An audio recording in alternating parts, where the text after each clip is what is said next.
sejam bem-vindos à nossa aula. Eu sou a professora Aldaleia Santos, sua professora de Ciências, e vamos à nossa aula número 4, com objeto de conhecimento tecidos, detalhamento, tecido nervoso e tecido muscular, anatomia e fisiologia do tecido. E vamos à nossa aula. A nossa aula de hoje será sobre os tecidos. Os tecidos são células especializadas desenvolvendo determinadas funções. Essas funções são complexas e o seu estudo, o seu aprofundamento é de extrema importância para o nosso conhecimento. Então, vamos nos aprofundar sobre os nossos tecidos nervosos e musculares. O nosso tecido nervoso e muscular, o organismo humano é formado por vários tipos de tecidos, os quais podem ser reunidos em 4 grandes grupos. O nosso tecido epitelial, que aqui você vê, tecido epitelial é a nossa pele, que tem como função, separar, proteger o meio interno do meio externo. O nosso tecido conjuntivo, que aí nós temos 4 grandes tipos de tecidos, O tecido conjuntivo ósseo, o tecido conjuntivo sanguíneo, o tecido conjuntivo adiposo e o nosso tecido conjuntivo cartilaginoso. E nós vamos aprofundar o nosso conhecimento na nossa aula sobre o tecido nervoso e tecido muscular. A seguir, veremos quais as principais características desses 2 tipos de tecido. Lembrando que é um conjunto de células exercendo a mesma função para formar um tecido. Então, são as células especializadas para uma determinada função. O tecido nervoso, a anatomia do nosso tecido nervoso, é um tecido de comunicação, ou seja, capaz de receber e interpretar os estímulos do meio interno, ou seja, dos nossos órgãos, para o nosso sistema nervoso central, e do meio externo também. Então, as células do nosso tecido nervoso são altamente especializadas no processamento de informações. E entendemos como células do tecido nervoso o quê? Principalmente os neurônios. Então, os neurônios transmitem os impulsos nervosos e as células da glia atuam junto com eles. Trata-se de um dos tecidos mais especializados do organismo animal. Na nossa imagem, aqui, nós vemos mais à esquerda um neurônio sem a bainha de mielina. E aqui à nossa direita, o neurônio com a bainha de mielina.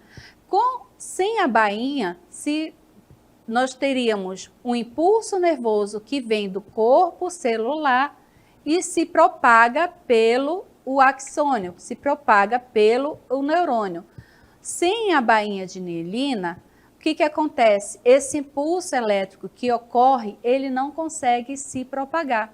Então, a condução do impulso nervoso, ela sempre vai ser mais veloz quando tem a nossa bainha de mielina, certo?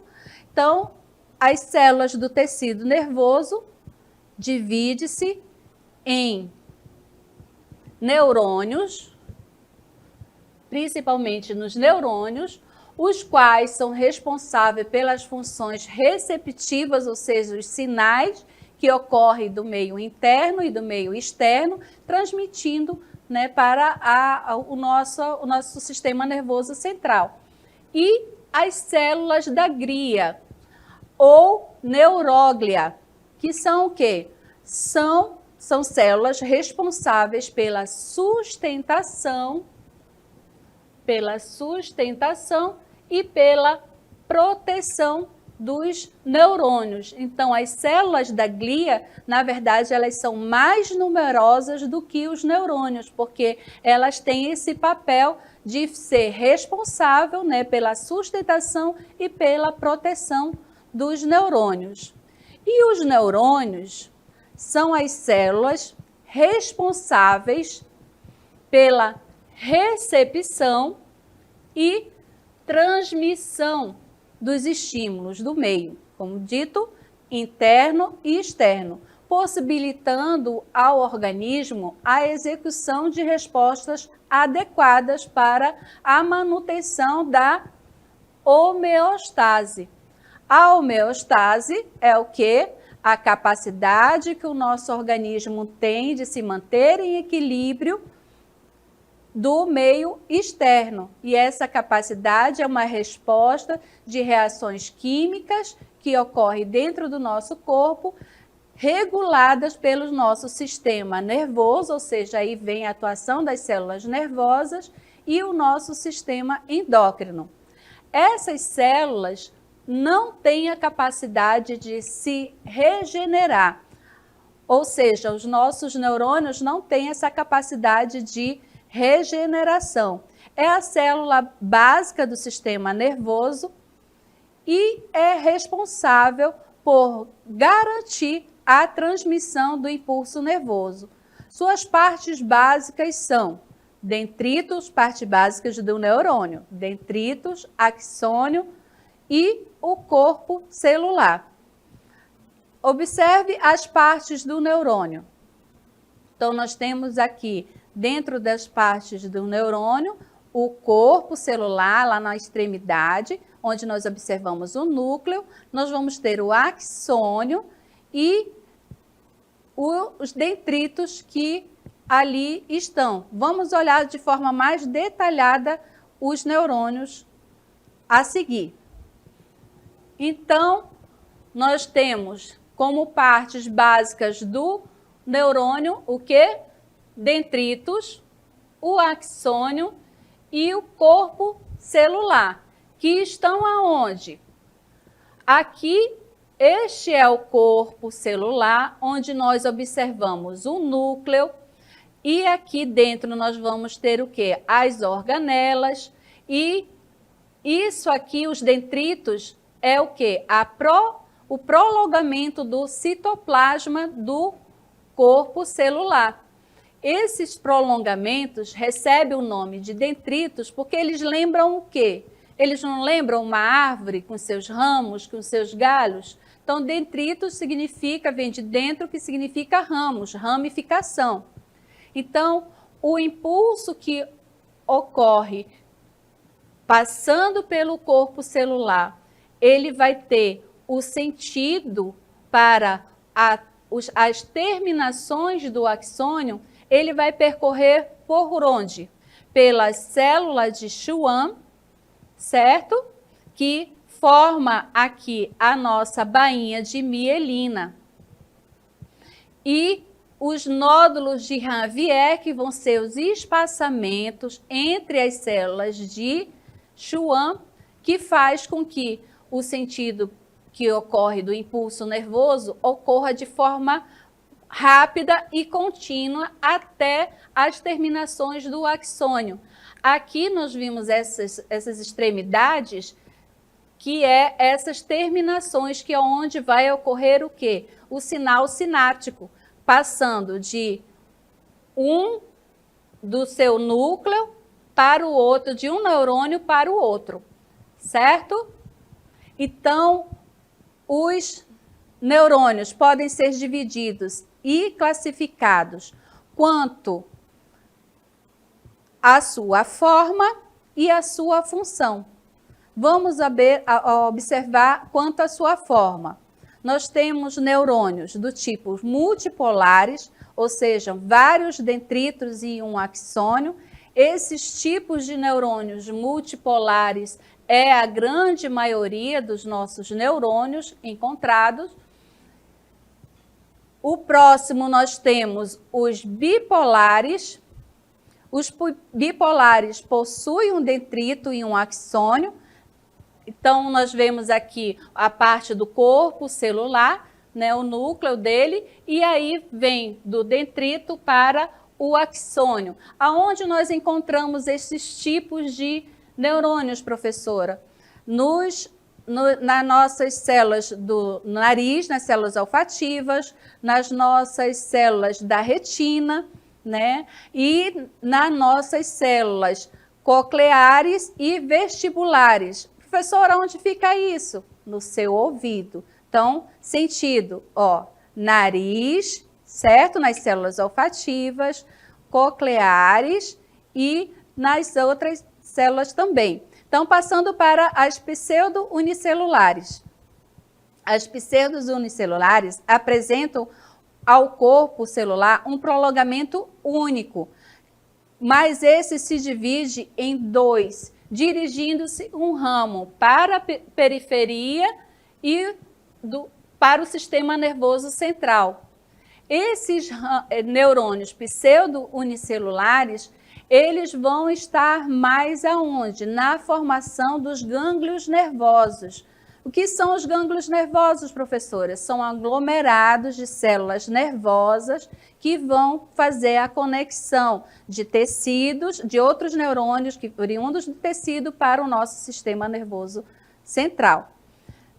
Quanto à função, nós temos os motores eferentes que controlam os órgãos efetores. Quais são os órgãos efetores, professoras? Como glândulas, nós temos glândulas endócrinas e exócrinas e as nossas fibras musculares, ou seja, os nossos músculos, por isso que tem esse nome de motor, né? Esse neurônio motor, ele vai ter também o corpo celular, o seu axônio e as suas terminações, juntamente com os seus dendritos. Os sensoriais, aqueles que recebem estímulos do organismo ou do ambiente, ou seja, aquele que tem a sensibilidade, aquele que faz você tirar a mão quando você vai encostar, tem algo quente que você ainda não percebeu, mas a sua mão, num reflexo, tira. Então, esses são os estímulos dos neurônios sensoriais. E aí nós temos aqui, ó, a comunicação com o quê? Com o neurônio integrador, que é o nosso próximo tipo, que são os neurônios integradores ou interneurônios que estabelecem conexões entre outros neurônios formando circuitos complexos. Então aqui, ó, lembra que eu falei que existe gânglios, que é a junção de vários neurônios juntos? Então aqui nós temos a representação aqui de um pseudo, aqui nós temos o integrador, o sensorial e o motor. Então, o integrador, olha, ele faz a junção a comunicação aqui, ó, de um neurônio com outro. As células da glia ou neuróglias são muito mais numerosas do que os neurônios. Sua função é nutrir e proteger o nosso sistema nervoso. Além disso, ajudam na regulação das sinapses e transmissão dos impulsos elétricos. Existem dois tipos de células da glia. Temos as microglias, que protegem o sistema nervoso agindo de forma semelhante ao macrófagos, ou seja, quando entra qualquer coisa que vai interferir no funcionamento, ela vai lá e faz a defesa. E as macroglias, que são 4 subtipos, cada uma com uma função específica, ajudando na transmissão dos impulsos nervosos. São elas os astrócitos, os oligodendrócitos, as células de Schwann e os ependimócitos. Vamos ver a seguir.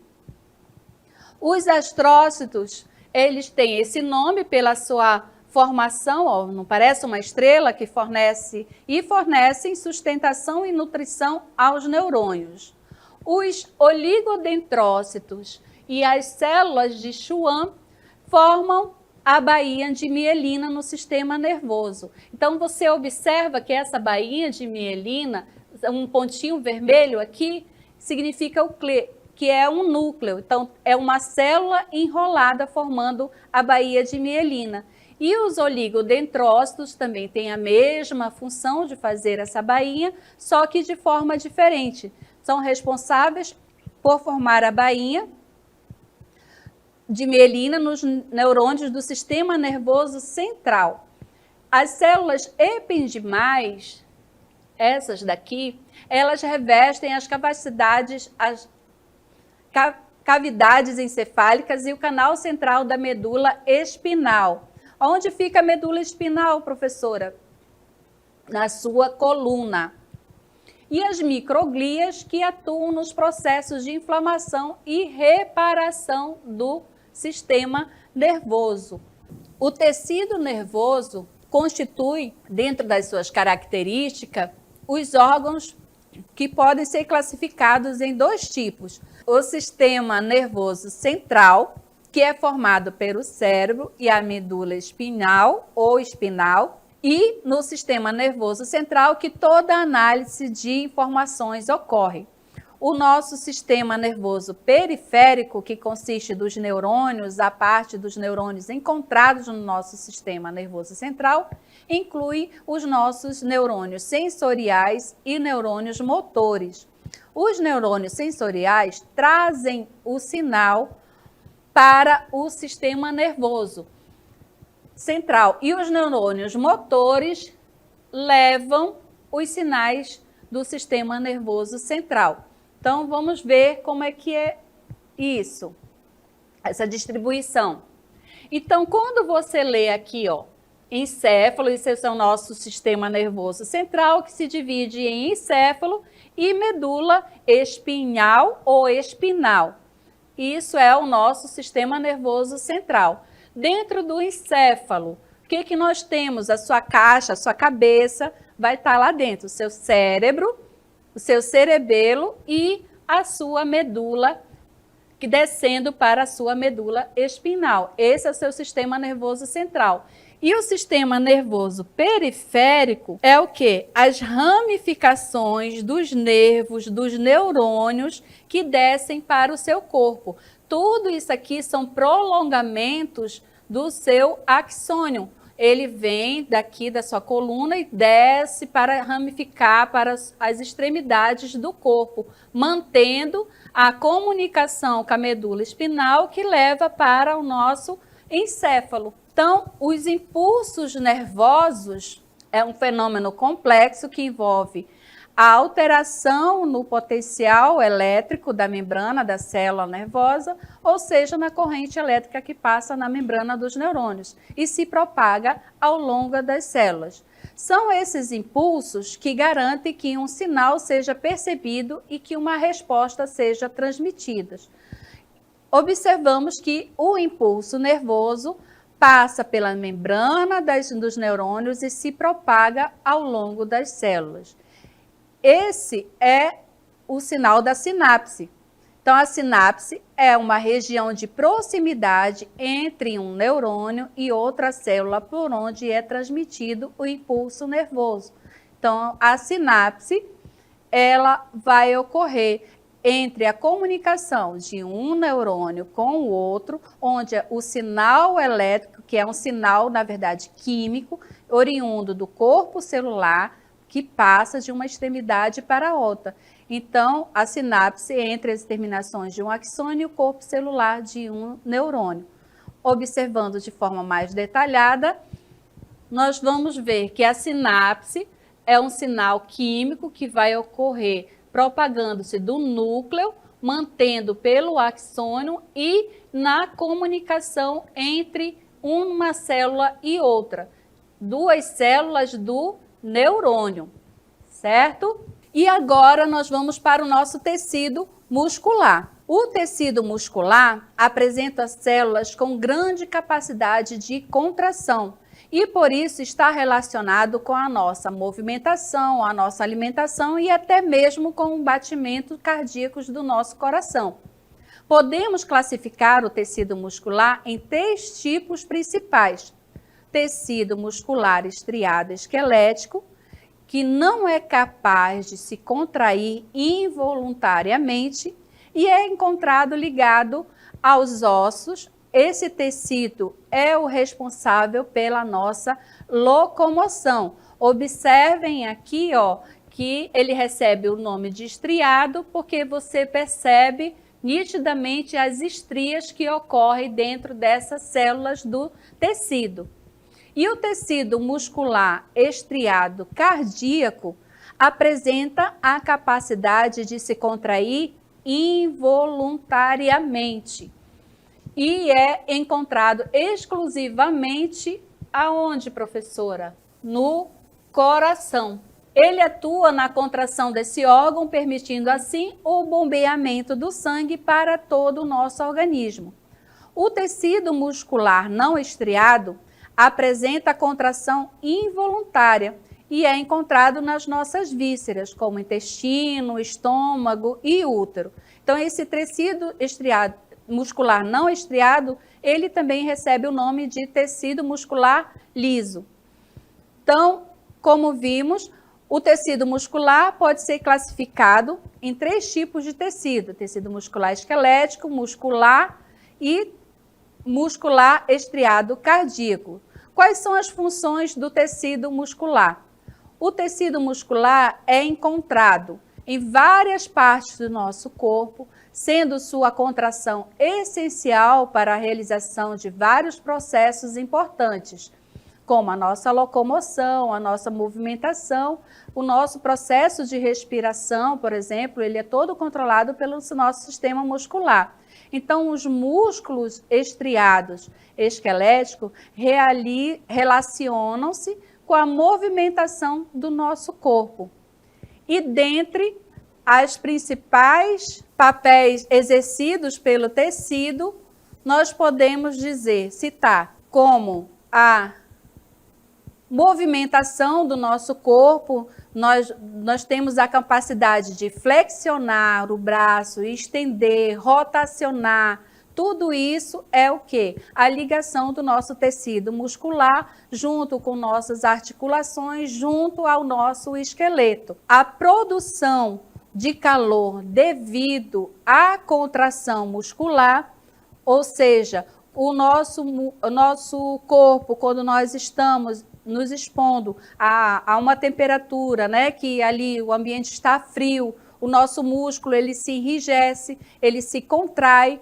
Para quê? Para tentar aumentar a nossa temperatura e manter a nossa temperatura o mais constante possível. Então, essa contração muscular gera ali uma energia que é aproveitada dentro do nosso corpo, com produção de calor. A movimentação do alimento pelo nosso sistema digestório, ou seja, a partir do momento que nós comemos e engolimos, todo o trajeto que esse alimento vai fazer dentro do seu sistema digestório, ele é conduzido pelo nosso sistema muscular, pela ação do sistema muscular. Então, ele vai realizar o quê? Movimentos peristálticos que vai empurrando e conduzindo dentro do seu trato digestivo esse alimento.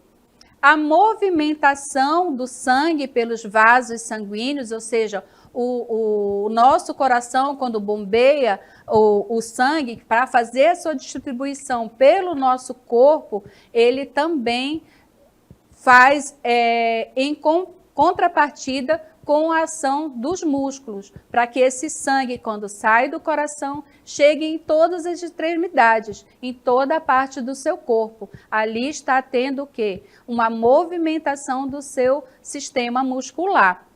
E a contração do nosso coração e, consequentemente, o impulsionamento do sangue, né, para essa distribuição, é feito pelo músculo mais importante do nosso corpo, que é o nosso coração. Esse é o músculo que garante a manutenção, a distribuição de nutrientes e oxigênio, mantendo assim a vida dentro das nossas células, dentro dos nossos tecidos.